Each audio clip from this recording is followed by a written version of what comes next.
यिर्मयाह का ग्रंथ अध्याय 7 मंदिर की निंदा। प्रभु की वाणी यिर्मयाह को यह कहते हुए सुनाई दी, प्रभु के मंदिर के फाटक पर खड़ा होकर यह घोषित करो, यूदा के लोगों, तुम जो प्रभु की आराधना करने के लिए इस फाटक से प्रवेश कर रहे हो, प्रभु की वाणी सुनो। विश्वमंडल का प्रभु, इज़राइल का ईश्वर यह कहता है, अपना सारा आचरण सुधारो और मैं तुम लोगों को यहाँ रहने दूंगा। तुम कहते रहते हो, यह प्रभु का मंदिर है, प्रभु का मंदिर है, प्रभु का मंदिर है। इस निरर्थक नारे पर भरोसा मत रखो। यदि तुम अपना सारा आचरण सुधारोगे, एक दूसरे को धोखा नहीं दोगे, परदेसी, अनाथ और विधवा पर अत्याचार नहीं करोगे, यहाँ निर्दोष का रक्त नहीं बहाओगे और अपने सर्वनाश के लिए पराये देवताओं के अनुयायी नहीं बनोगे, तो मैं तुम्हें यहाँ इस देश में रहने दूंगा, जिसे मैंने सदा के लिए तुम्हारे पूर्वजों को प्रदान किया है। किंतु तुम लोग निरर्थक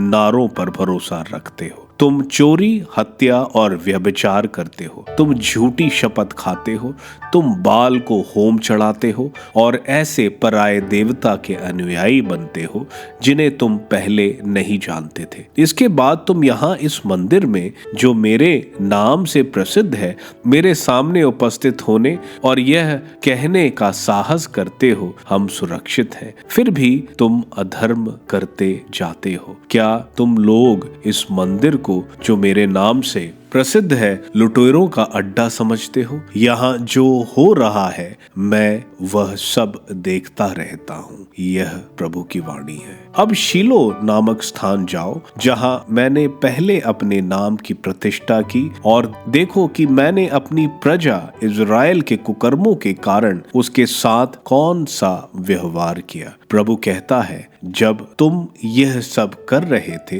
तो मैंने तुमको बराबर समझाया, किंतु तुमने नहीं सुना। मैंने तुमको बुलाया और तुमने उत्तर नहीं दिया। इसलिए मैंने शीलो के साथ जो किया, वही मैं उस मंदिर के साथ करूंगा, जो मेरे नाम से प्रसिद्ध है और जिस पर तुम भरोसा रखते हो, उस स्थान के साथ जिसे मैंने तुमको और तुम्हारे पूर्वजों को दिया। मैं तुम लोगों को वैसे ही अपने सामने से निकाल दूंगा, जैसे मैंने तुम्हारे भाइयों एफ्रेम के लोगों को निकाला। यिर्मयाह के प्रति, तुम अब इस प्रजा के लिए प्रार्थना मत करो, इसके लिए ना तो क्षमा याचना करो और ना अनुनय विनय। मुझसे अनुरोध मत करो, मैं नहीं सुनूंगा। क्या तुम नहीं देखते कि लोग यूदा के नगरों और यरूशलेम की गलियों में क्या करते रहे हैं? बच्चे लकड़ियां बटोरते, पिता आग सुलगाते और स्त्रियां आटा गूंथती हैं, जिससे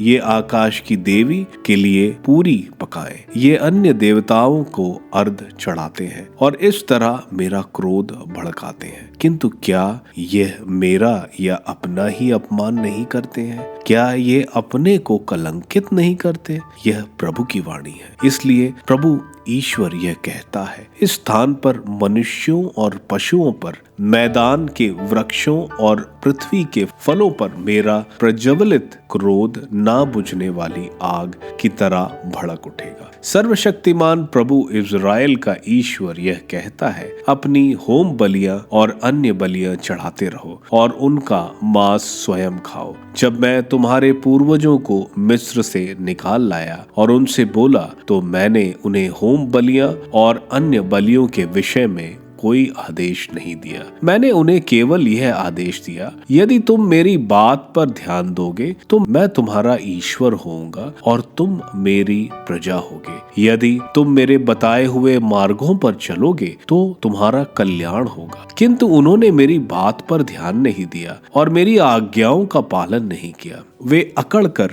बुराई करते रहे और मेरे पास आने की अपेक्षा मुझसे दूर चले गए। जिस दिन उनके पूर्वज मिस्र देश से निकले, उस दिन से आज तक मैं अपने सब सेवकों अर्थात नबियों को उनके पास भेजता रहा। किंतु उन्होंने मेरी बात पर ध्यान नहीं दिया और मेरी आज्ञाओं का पालन नहीं किया। वे अकड़कर बुराई करते रहे और अपने पूर्वजों से अधिक दुष्ट निकले। तुम उन्हें यह सब बता दोगे किंतु वे तुम्हारी नहीं सुनेंगे। तुम उन्हें पुकारोगे किंतु वे उत्तर नहीं देंगे। तुम उनसे यह कहो, यह वह प्रजा है जो अपने प्रभु ईश्वर की बात नहीं सुनती और शिक्षा ग्रहण करने से इनकार करती है। सच्चाई नहीं रही, वह उनके मुख में चली गई है। अपने सर के केश मुड़वा कर फेंक दो, पहाड़ी शिखरों पर विलाप करो, क्योंकि प्रभु का क्रोध इस पीढ़ी पर भड़क उठा है। उसने इसे अस्वीकार कर त्याग दिया है। यूदा की प्रजा ने वही किया जो मेरी दृष्टि में बुरा है। उसे उस मंदिर में जो मेरे नाम से प्रसिद्ध है घृणित